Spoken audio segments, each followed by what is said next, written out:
How's it going, everybody? It's your buddy Jesse Wayne Taylor, and I'm back again to do a little bit of Bible reading with you. I hope you're all having a great day. I am having a great day. I woke up this morning and I've been behind the last couple of days on editing all of this stuff. So I got all caught up on my editing and got to spend a little time sifting through some worship songs to see which one we were going to sing together today. And I'm sitting on one that I forgot how much I love. I can't wait to just rip it here in a minute, son. I can't wait. Oh, I was thinking the whole time, though, the only thing I wish was my Uncle Sammy was here and he had his banjo and he could sing this one with me, because it would be even more ripping. It would be even more ripping, no doubt. All right. Well, I am going to tell you a little story before we get into our Bible reading, because it's pretty insane and I'm thankful.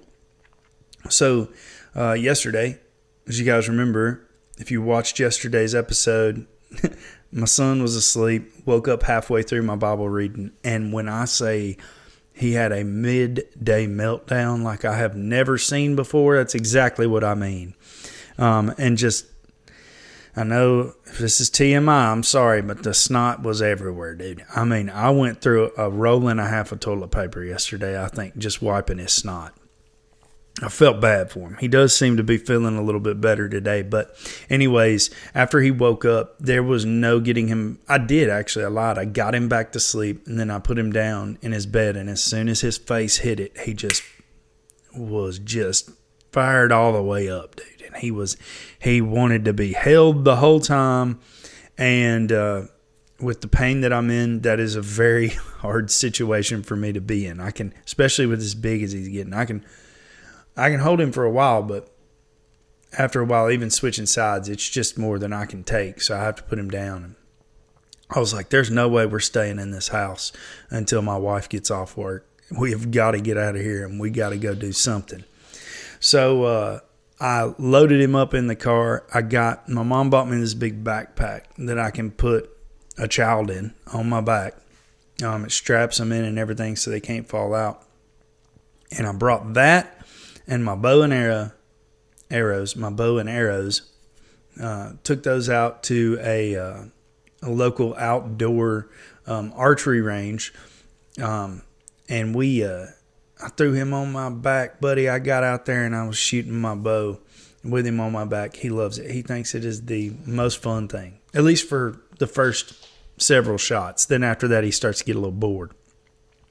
But anyways, I got my bow right before my wife and I got married. She bought it for me. That was my wedding gift. So if any of you guys out there are listening that didn't get a wedding gift, so I'm sorry. That stinks for you. But I did. And it was an awesome wedding gift. Anyways, when I bought that, it was probably around the same time I had come to the determination that I was going to have to quit playing guitar right-handed and switch to left-handed. So I remember going and buying this bow and being very concerned of man, if I get a right-handed bow and my body favors shooting left-handed, because that action is totally different than playing guitar. Shooting a bow is not the same. There's similarities, but it's definitely not the same action. So I was like, one way my body is going to favor more than the other, and I'm not sure which.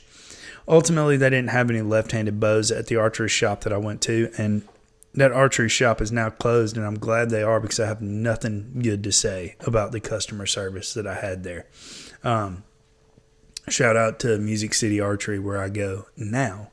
It's a family-run business, and they're super sweet and very knowledgeable, and they have a really cool 25-yard range in there.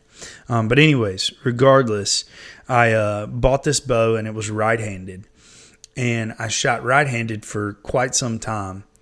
Honestly, I was in so much pain at the time, and nothing was breaking loose. Like this shifting I've talked about, from shifting from the left to the right, that had not started yet. Everything was just locked into place over to the left. So I couldn't really tell. And then finally, at a certain point, I was like, I think I need to try to shoot left-handed, which I have a right-handed bow. So it's not set up to be shot left-handed.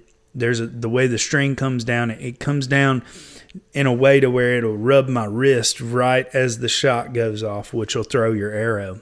But I learned to modify the way that I held it to be able to shoot it and shoot it accurately left-handed. I did that both ways for a while, and then last year I decided I'm only going to shoot left-handed, period. Like, I might pop a right-handed one every once in a while, but I'm pretty much only going to shoot left-handed. I did for about a year. And then finally I decided to start shooting right-handed a little bit, and I realized that didn't feel so bad anymore. And this in the last, I don't know, since it started warming up, obviously I didn't shoot much while it was really cold and during deer season because I was out hunting, but since I've started shooting again, since the weather's warmed up some, I've been really trying to shoot like 3/4 right-handed and a 1/4 left-handed. Or actually, it's almost half and half. It's even closer than 3/4. Like, I'm not going to get into trying to throw other fractions at you guys because I'll sound like an idiot. But I'm still shooting more right-handed, but I'm shooting more left-handed, but I'm almost shooting just as much right-handed. And it is firing up every single muscle from my toes to my fingers all the way up to the top of my bald noggin up here, okay?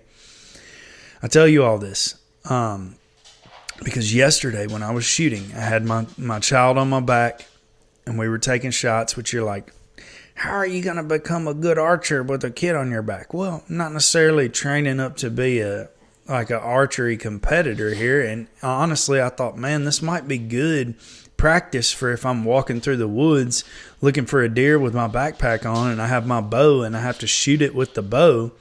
Like, honestly, it might really be good practice to have him on the back because that way I'm used to having some weight on me while I shoot. Well, he takes it to another level. That boy will sit there on the back and just smack my head. He'll grab my earlobes and start pulling on them. So I'm sitting there trying to shoot. He's tugging on an earlobe or smacking the back of my head. So he's really good for practicing with distraction. Anyways, I say all this to say, I had him on my back. I was shooting yesterday. Shot a little right-handed, shot a little left-handed, switching up every 2 shots just to like fire everything up. And I'm going to try to explain this, but it's going to feel weird, okay? Imagine if your body had 2 poles, like that were like this thick, right? That ran from right here all the way down to your hips, okay? And around those poles were just a bunch of rubber bands, okay? Bear with me here. They're not rubber bands so tight that it's pulling everything together, but just around it to like keep it housed, right? Like in place. Imagine if those 2 poles had twisted around themselves to the left side and took everything with it. It felt like that had happened, and yesterday while I was shooting, those poles twisted back into place. Now, am I still very uncomfortable this morning? Yes, it has been a rough morning. I woke up a lot last night, and at 6 o'clock, eyes wide open, was not going to be able to go back to sleep because of the pain. It wasn't because I got plenty of sleep. It was because of the pain. I say all that to say, what I've been going through is certainly not over, but I think yesterday was a big, big step in the right direction. And as I was shooting my bow and arrow at these targets, and I was walking over and I was pulling them out of the targets, which is also something that's hard to do. I've got a 70-pound bow, so it is lighting those targets up with those arrows. So they're going down in there deep, and you got to really give it some oomph to get it out. And as I felt like that happening while I was shooting, I felt like I was hearing the saying over and over again, all things work together for the good of those who love him. And I walked over and I was pulling the arrows out of the target, and I felt like I heard it again. All things work together for the good of those who love him. And I could feel even that action of having to pull that arrow out of that target and my foot have to fully engage the ground. It felt like the physical therapy exercise I needed to be doing. I'm not gonna dwell on the story any longer. I want us to jump into the Bible reading, but God is so good, and I'm so thankful that that I'm finally starting to feel a little bit more normal every day again physically. I'm so thankful. I've prayed for this every day for years. Every single day for years.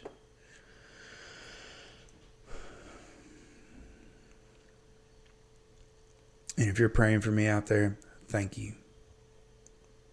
I'm always appreciative of that. All right, what do you say we do a little Bible reading and we get a little closer to the Lord? Let's do it. If you ain't got your Bible, bust that thing out, dude. Oh, man. Bust that thing out, dude. All right. We're going to read through Deuteronomy chapter 12 through chapter 15 today. Hang on to your seat, folks. Starting off with Deuteronomy chapter 12. The one place of worship. These are the decrees and laws you must be careful to follow in the land that the Lord, the God of your ancestors, has given you to possess. As long as you live in the land, destroy completely all the places on the high mountains, on the hills, and under every spreading tree, where the nations you are dispossessing worship their gods. Break down their altars, smash their sacred stones, and break their Asherah poles in the fire. Cut down the idols of their gods and wipe out their names from those places. You must not worship the Lord your God in their way, but you are to seek the place the Lord your God will choose from among all your tribes to put his name there for his dwelling. To that place you must go. There bring your burnt offerings and sacrifices, your tithes and special gifts, what you have vowed to give, and your free will offerings, and the firstborn of your herds and flocks. There, in the presence of the Lord your God, you and your families shall eat and shall rejoice in everything you have put your hand to, because the Lord your God has blessed you. You are not to do as we do here today, everyone doing as they see fit, since you have not yet reached this resting place in the inheritance the Lord your God is giving you. But you will cross the Jordan and settle in the land the Lord your God is giving you as an inheritance, and he will give you rest from all your enemies around you, so that you will live in safety. Then to the place the Lord your God will choose as a dwelling for his name, there you are to bring everything I command you, your burnt offerings and sacrifices, your tithes and special gifts, and all the choice possessions you have vowed to the Lord. And there rejoice before the Lord your God, you, your sons and daughters, your male and female servants, and the Levites from your towns, who have no allotment or inheritance of their own. Be careful not to sacrifice your burnt offerings anywhere you please. Offer them only at the place the Lord will choose in one of your tribes, and there observe everything I command you. Nevertheless, you may slaughter your animals in any of your towns and eat as much of the meat as you want, as if it were gazelle or deer. Hey. Oh, I'm going to read that one again. Nevertheless, you may slaughter your animals in any of your towns and eat as much of the meat as you want, as if it were gazelle or deer. Come on, son. According to the blessing the Lord your God gives you. Oh, wrong finger. Oh, that makes me want to fire up some deer meat tonight. Both the ceremonially, man, I tell you what, that word, ceremonially unclean and the clean may eat it. But you must not eat the blood, pour it out on the ground like water. Oh, you must not eat the blood, so pour it out on the ground like water. You must not eat in your own towns the tithe of your grain and new wine and olive oil, or the firstborn of your herds and flocks, or whatever you have vowed to give, or your freewill offerings or special gifts. Instead, you are to eat them in the presence of the Lord your God at the place the Lord your God will choose you. Your sons and daughters, your male and female servants, and the Levites from your towns, and you are to rejoice before the Lord your God in everything you put your hand to. Be careful not to neglect the Levites as long as you live in your land. When the Lord your God has enlarged your territory as he promised you, and you crave meat and say, I would like some meat, then you may eat as much of it as you want. If the place where the Lord your God chooses to put his name is too far away from you, you may slaughter animals from the herds and flocks the Lord has given you. As I have commanded you, and in your own towns you may eat as much of them as you want. Eat them as you would gazelle or deer. Both the ceremonially unclean and the clean may eat. But be sure you do not eat the blood, because the blood is the life, and you must not eat the life with the meat. Interesting. You must not eat the blood. Pour it out on the ground like water. Do not eat it, so that it may go well with you and your children after you, because you will be doing what is right in the eyes of the Lord. But take your consecrated things and whatever you have vowed to give, and go to the place the Lord will choose. Present your burnt offerings on the altar of the Lord your God, both the meat and the blood. The blood of your sacrifices must be poured beside the altar of the Lord your God, but you may eat the meat.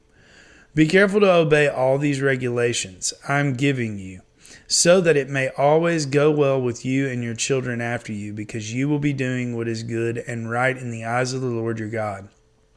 The Lord your God will cut off before you the nations you are about to invade and dispossess. But when you have driven them out and settled in their land, and after they have been destroyed before you, be careful not to be ensnared by inquiring about their gods, saying, how do these nations serve their gods? We will do the same. You must not worship the Lord your God in their way, because in worshiping your gods, they do all kinds of detestable things the Lord hates. They even burn their sons and daughters in the fire as sacrifices to their gods. See that you do all I command you. Do not add to it or take away from it. Hey. All right. I got to get a little sip here. So yesterday I talked about the cherry limeade poppy. Well, today we're going to try the watermelon poppy. And y'all are going to get to see my facial reaction for the first sip.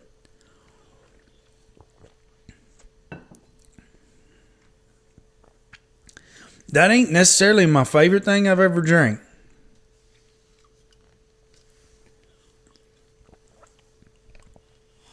It's definitely better than cherry limeade. Like 100 times better than cherry limeade.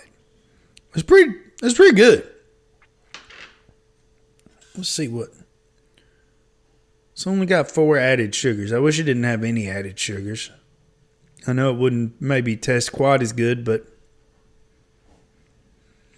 cane sugar, cassava root, fiber, organic apple cider vinegar, apple juice, natural flavors, organic agave, inulin, stevia leaf extract. Yeah.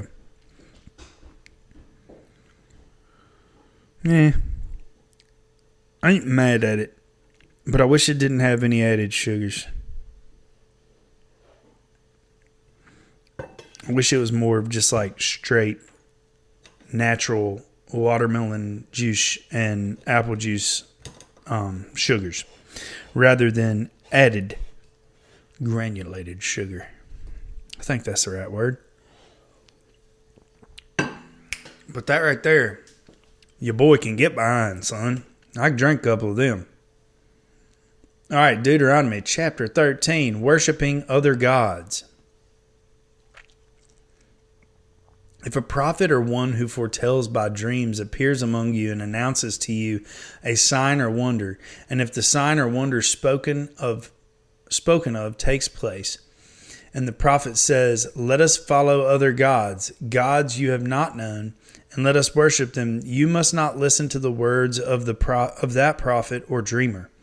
The Lord your God is testing you to find out whether you love him with all your heart and with all your soul. The Lord your God is testing you. Just in case you thought that the Lord didn't test you.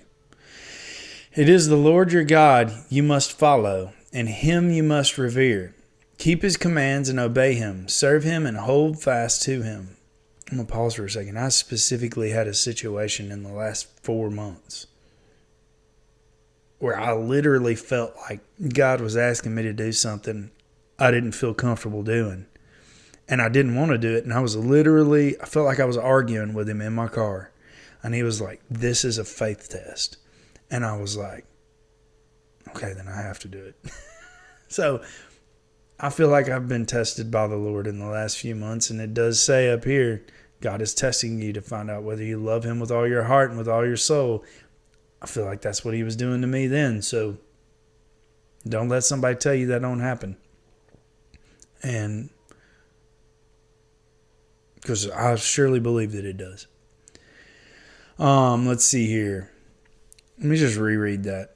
It is the Lord your God you must follow, and him you must revere. Keep his commands and obey him. Serve him and hold fast to him. That prophet or dreamer must be put to death for inciting rebellion against the Lord your God, who brought you out of Egypt and redeemed you from the land of slavery. That prophet or dreamer tried to turn you from the way the Lord your God commanded you to follow. You must purge the evil from among you. If your very own brother or your son or daughter or the wife you love or your closest friend secretly entices you, saying, let us go and worship other gods, gods that neither you nor your ancestors have known, gods of the peoples around you, whether near or far, from one end of the land to the other, do not yield to them or listen to them. Show them no pity. Do not spare them or shield them. You must certainly put them to death. Your hand must be the first in putting them to death, and then the hands of all the people. Stone them to death, because they tried to turn you away from the Lord your God, who brought you out of Egypt, out of the land of slavery. Then all Israel will hear and be afraid, and no one among you will do such an evil thing again. If you hear it said about one of the towns the Lord your God has given you to live in, that troublemakers have arisen among you and have led the people of their town astray, saying, let us go and worship other gods, gods you have not known, then you must inquire, probe, and investigate it thoroughly. And if it is true, and it has been proven that this detestable thing has been done among you, you must certainly put to the sword all who live in that town. You must destroy it completely, both its people and its livestock. You are to gather all the plunder of the town into the middle of the public square and completely burn the town and all its plunder as a whole burnt offering to the Lord your God. That town is to remain a ruin forever, never to be rebuilt, and none of the condemned things are to be found in your hands. Then the Lord will turn from his fierce anger, will show you mercy, and will have compassion on you. He will increase your numbers as he promised on oath to your ancestors. Both you obey the Lord your God by keeping all his commands that I am giving you today and doing what is right in his eyes. Okay, Deuteronomy chapter 14. Clean and unclean food. You are the children of the Lord your God. Do not cut yourselves or shave the front of your heads for the dead. For you are a people holy to the Lord your God. Out of all the peoples on the face of the earth, the Lord has chosen you to be his treasured possession. Do not eat any detestable thing. These are the animals you may eat: the ox, the sheep, the goat, the deer, the gazelle, the roe deer, the wild goat, the ibex, the antelope, and the mountain sheep.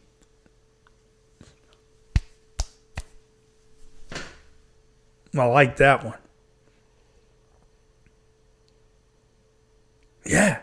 Okay, I was making sure I didn't read it wrong. I got a little nervous for a second. I was like, because I looked at that verse 3 again. Do not eat any detestable thing. And I was like, oh no. Did that go in one ear and out the other like I talk about sometimes? But no. No. And this pumps me up. These are the animals you may eat: the ox, the sheep, the goat, the deer, the gazelle, the roe deer, the wild goat, the ibex, the antelope, and the mountain sheep. I'm not sure what an ibex is, but now I got to look that up. And honestly, I'm not 100% sure what a roe deer is. And like what the difference between a roe deer and a deer would be. Slash, are we talking black-tailed deer? Are we talking white-tailed deer? I don't know. Be cool to get on a mountain sheep too. So, I'm just saying. Sorry, I got a little sidetracked. I started daydreaming about bow hunting a mountain sheep. You may eat any animal that has a divided hoof and that chews the cud. However, of those that chew the cud or that have a divided hoof, you may not eat the camel, the rabbit, or the hyrax. The rabbit? Really? That's kind of crazy. That feels like I've never thought about the rabbit being like a dirty animal. Like maybe a possum, maybe a raccoon, because I've seen a lot of them in a dumpster. But not a rabbit. I ain't never seen a rabbit in a dumpster. Also, I have no idea what a hyrax is. Although they chew the cud, they do not have a divided hoof. They are ceremonially unclean for you. The pig is also unclean. I can see that. Although it has a divided hoof, it does not chew the cud. You are not to eat their meat or touch their carcasses. All right. I have been very, very, very cautious for the last few years about how much pork I have eaten. Because I've never really heard anything good about it besides it tasting good. That's the only thing I've really ever heard. And I love bacon. I'm a huge, huge bacon lover. But I have not eaten much of it this year at all. I don't think I've bought any of it this year at all. I might, don't quote me on that. But I'm pretty confident I hadn't bought any this year.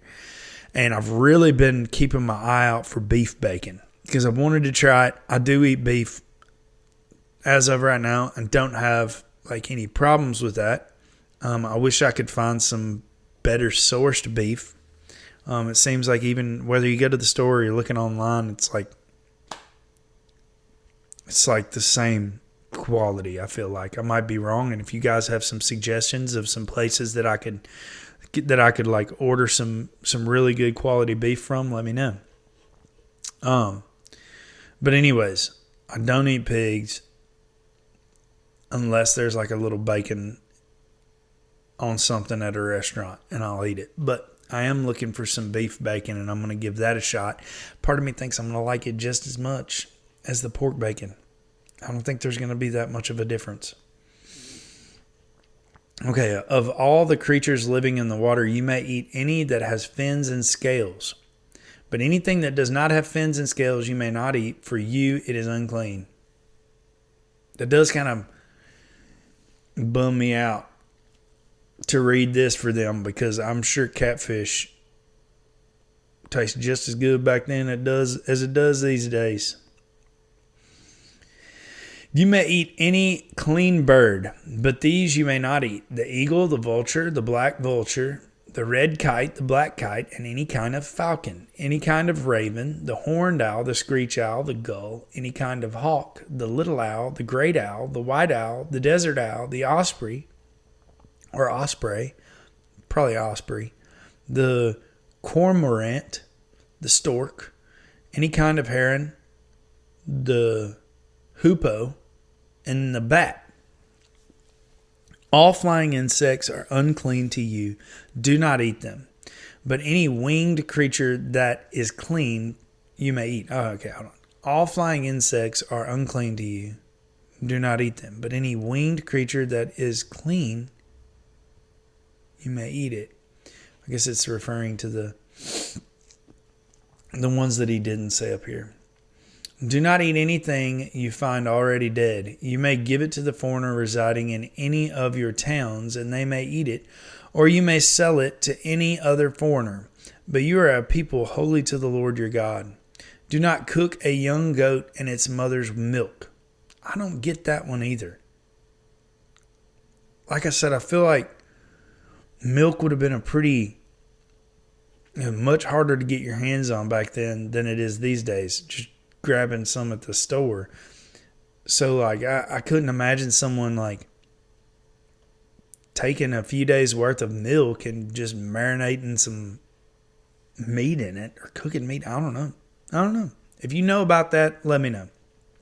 Tithes. Be sure to set aside a tenth of all that your fields produce each year. Eat the tithe of your grain, new wine and olive oil, and the firstborn of your herds and flocks in the presence of the Lord your God at the place he will choose as a dwelling for his name, so that you may learn to revere the Lord your God always. But if that place is too distant, and you have been blessed by the Lord your God and cannot carry your tithe, because the place where the Lord will choose to put his name is so far away, then exchange your tithe for silver, and take the silver with you, and go to the place the Lord your God will choose. Use the silver to buy whatever you like, cattle, sheep, wine, or other fermented drink, or anything you wish. Then you and your household shall eat there in the presence of the Lord your God and rejoice. And do not neglect the Levites living in your towns, for they have no allotment or inheritance of their own. At the end of every 3 years, bring all the tithes of that year's produce and store it in your towns, so that the Levites who have no allotment or inheritance of their own, and the foreigners, the fatherless, and the widows who live in your towns may come and eat and be satisfied, and so that the Lord your God may bless you in all the work of your hands. All right, guys, Deuteronomy chapter 15, it's the last one for today. Thank you for hanging on with me. The year for canceling debts. At the end of every 7 years, you must cancel debts. This is how it is to be done. Every creditor shall cancel any loan they have made to a fellow Israelite. They shall not require payment from anyone among their own people, because the Lord's time for canceling debts has been proclaimed. Interesting. You may require, I wish the banks had to go by that today, boy. Hey, I'd be waiting 7 years. You may require payment from a foreigner, but you must cancel any debt your fellow Israelite owes you. However, there need to be no poor people among you, for in the land the Lord your God is giving you to possess as your inheritance, he will richly bless you if only you fully obey the Lord your God and are careful to follow all these commands I'm giving you today. For the Lord your God will bless you as he has promised, and you will lend to many nations, but will borrow from none. You will rule over many nations, but none will rule over you. If anyone is poor among your fellow Israelites in any of the towns of the land the Lord your God is giving you, do not be hard-hearted and tight-fisted toward them. Rather, be open-handed and freely lend them whatever they need. Be careful not to harbor this wicked thought. The 7th year, the year for canceling debts, is near, so that you do not show ill will toward the needy among your fellow Israelites and give them nothing. They may then appeal to the Lord against you, and you will be found guilty of sin. Give generously to them, and do so without a grudging heart. Then because of this, the Lord your God will bless you in all your work and in everything you put your hand to. There will always be poor people in the land. Therefore I command you to be open-handed toward your fellow Israelites who are poor and needy in your land. That is a concept that I don't think that we quite grasp in America these days. Freeing servants. If any of your people, Hebrew men or women, sell themselves to you and serve you 6 years, in the 7th year you must let them go free. And when you release them, do not send them away empty-handed. Supply them liberally from your flock, your threshing floor, and your winepress. Give to them as the Lord your God has blessed you. Remember that you were slaves in Egypt, and the Lord your God redeemed you. That is why I give you this command today. But if your servant says to you, I do not want to leave you because he loves you and your family and is well off with you, then take an awl and push it through his earlobe into the door, and he will become your servant for life. That must be like a needle or something to like.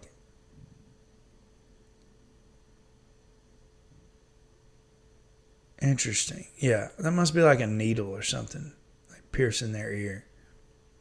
Let me know in the comments if you know. Do not consider it a hardship to set your servant free, because your service to you their service to you these 6 years have been worth twice as much as that of a hired hand. And the Lord your God will bless you in everything you do. The firstborn animals. Set apart for the Lord your God every firstborn male of your herds and flocks. Do not put the firstborn of your cows to work, and do not shear the firstborn of your sheep. Each year you and your family are to eat them in the presence of the Lord your God at the place he will choose. If an animal has a defect, is lame or blind, or has any serious flaw, you must not sacrifice it to the Lord your God. You are to eat it in your own towns, both the ceremonially unclean.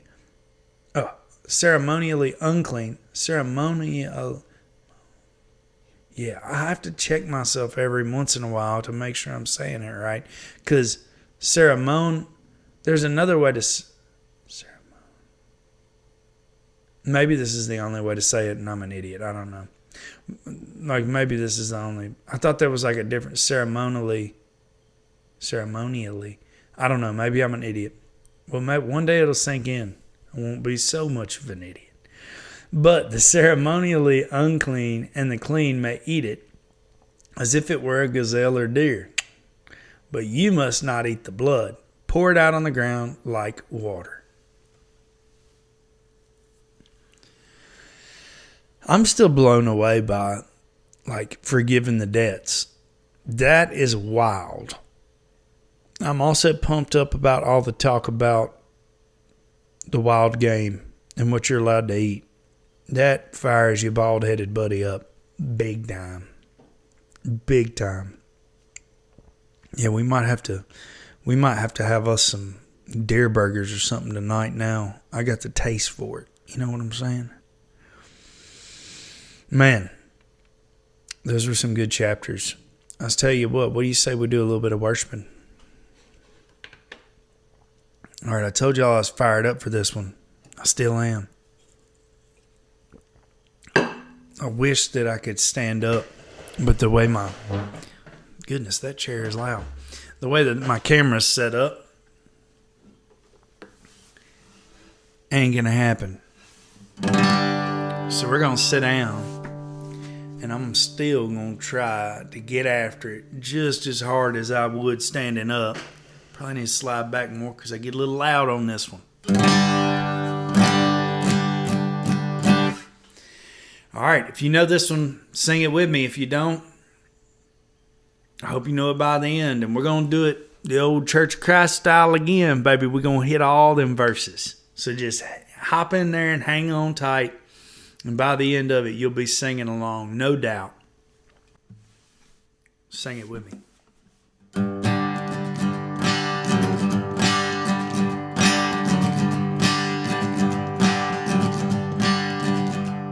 Have you been to Jesus for the cleansing power? Are you washed in the blood of the Lamb? Are you fully trusting in His grace this hour? Are you washed in the blood of the Lamb? Are you washed in the blood, in the soul cleansing blood of the Lamb? Are your garments spotless? Are they white as snow? Are you washed in the blood of the Lamb? Are you walking daily by your Savior's side? Are you washed in the blood of the Lamb? Do you rest each moment in the crucified? Are you washed in the blood of the Lamb? Are you washed in the blood, in the soul cleansing blood of the Lamb?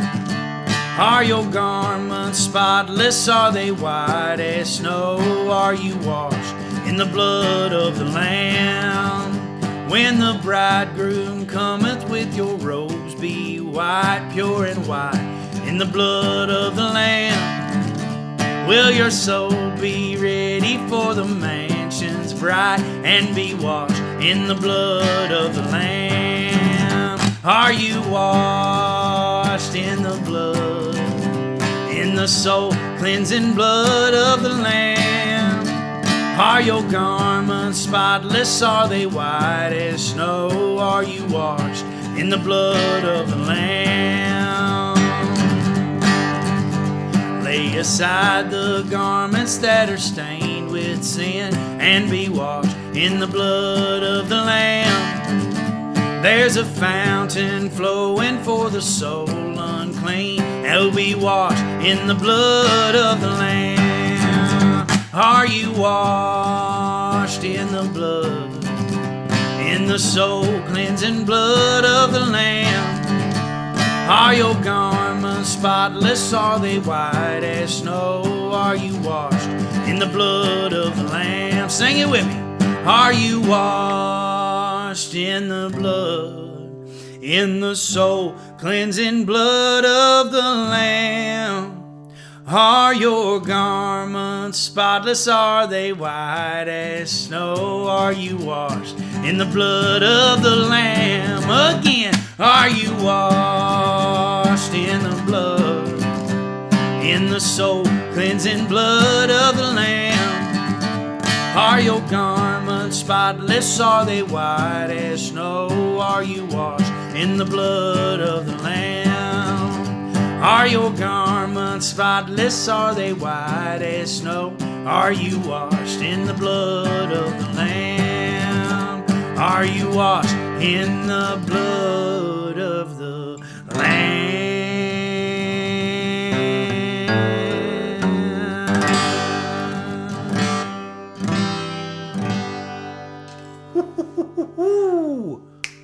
Are you washed? Amen. Hallelujah. And praise the Lord. Man, I can really get behind that and a little better when I'm standing up. Ain't no doubt about it. When you get that heavy bluegrass strum going on, it's nice to be on your feet. Lord, thank you for letting me have this guitar back. I've mentioned before, guys, that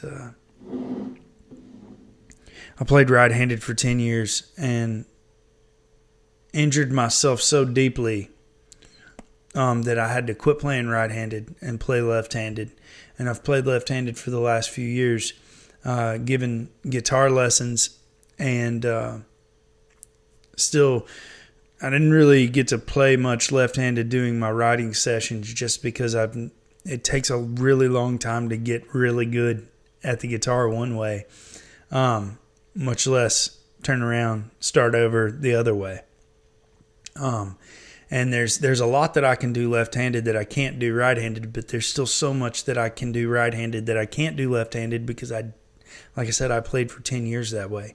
I certainly can't play left-handed and sing at the same time and read like I'm doing right now. But right-handed I can because I played a lot of 3 and 4 hour gigs downtown on Broadway and all over the place. And that's really the only reason why I can do it that well easily right-handed. And luckily it doesn't cost me so much pain-wise like it used to, and I'm so grateful because I literally spent years thinking I would never get to play guitar again like I wanted to. And it feels like that's slowly coming back. Maybe even one worship song at a time. Thank you for worshiping with me, guys. Thank you, Lord God, for Jesus. Thank you for everything. Thank you for the gift of getting to worship you. Thank you. All right, guys. If you like what's going on this channel, do me a favor, like the videos, leave me some comments, let me know who you are, where you're from, what you like, what you don't like. Subscribe to the channel so you don't miss an episode. If you're listening on a podcast streaming service, follow us there, but then also mosey on over to YouTube. Subscribe there so that when you're chilling on the couch at the house, you can pull up your old buddy Jesse on the tube and read the Bible with me right there from the screen. Lastly, Share this with everyone. Let's bring as many people on this Bible reading journey together with us that we can. If you don't think your friends will enjoy or appreciate watching me and my bald-headed self get on here and read the Bible, I'm not offended in the slightest, but I want to challenge you. Still, share the word in whatever way that you feel is the most appropriate for you. One easy way that you can do it for free and just like seriously super easy. You don't even have to leave your house. You don't even have to get off the couch right now. Okay. If we go back, pull up our Bible sheet here. I'm on the YouVersion, reading the Bible on the YouVersion website. If you want to download the app, which is free, you can scan this code right here. I challenge you, even if you're not doing this to share it with some, or you're sharing my videos, but you still want to check it out, because there's a lot of cool resources on there. I have it set to where on my phone home screen, it gives me a daily Bible verse, which I love. I don't always catch it, I'm going to be honest with you, but when I do, it's great, and it's a game changer. Even though it's at the top of my screen, somehow it's easy to miss when there's so many distractions on your phone. Regardless, scan it if you want it. But let's go back to where I was just a moment ago. Down here at the bottom on the app as well, it's going to have a plans section. If you click on that, it's got all these different Bible reading plans, and just like different devotionals. If you're going through love, doubt, pride, temptation, joy, any of those things, there are lists of devotionals and Bible reading plans that go along with exactly the word that you just clicked on. So this was a really awesome resource for me. Last year, I did the Bible in 6 months plan. And I discovered how awesome it was back then. I've done several of these other plans, and some of which I liked more than others, but some of them were awesome, like really awesome. So I would encourage you to check them out for yourself. But then also, like I said, this is an easy way to share the word. Just send the app. Like, look, there's even a share button right here. You just click the share button and send it to your friends and family. And I'll even go so far as to say, maybe instead of just sending the Bible app to them and saying, hey, read the Bible, maybe pick one of these plans that you are interested in reading and send it to them and say, hey, I was just thinking about you and I'm doing this devotional and I want you to do it with me. You never know what something like that might do for someone, what kind of curiosity it might stir up for their faith. And that could lead to them reading the whole Bible with you. And how epic would that be? Because I feel like if we're going to call ourselves Christians, we've got to at least read the whole book. You know what I'm saying? Right? And that realization hit me last year. And I feel like there's too many people, me being one of those people up until last year, that are just willing to listen to preachers, and take their word for it and go along with their life. That's a dangerous place to be, especially this day and age. And the Bible warns us about false prophets and false teachers, and they are a real thing. Sometimes it's easier to see than others, with some people than it is others. But one thing that I've not seen much is just more so preachers pushing their message, pushing their book. Some of them, like maybe they, donate all the money from their book or whatever to needy. I don't know. Maybe there's some good behind that. But what I'm saying is like, there's not as much of a push for people to like really be in the word. You don't hear preachers say that as often as what I feel like needs to be said. So that's why I'm in the word, because I love listening to preachers online. I'll get my sermon on Sundays at church, but then I'll listen to several other preachers online just throughout the week. I will say I've done less of that since I've been reading the Bible like this. But I still do every few days or so listen to a new sermon. Anyways, I say all that to say listening to the sermons are great, but I think you need to pair that with your own Bible study, your own reading and discovery of what is actually in that Bible, because there are false teachers. They're out there and they are leading people astray left and right. So my encouragement is get in the Bible, grow closer to the Lord, and do it every day. Okay? Hey, I think that's all I got to say to you. I will see you guys next time, aka tomorrow. Peace.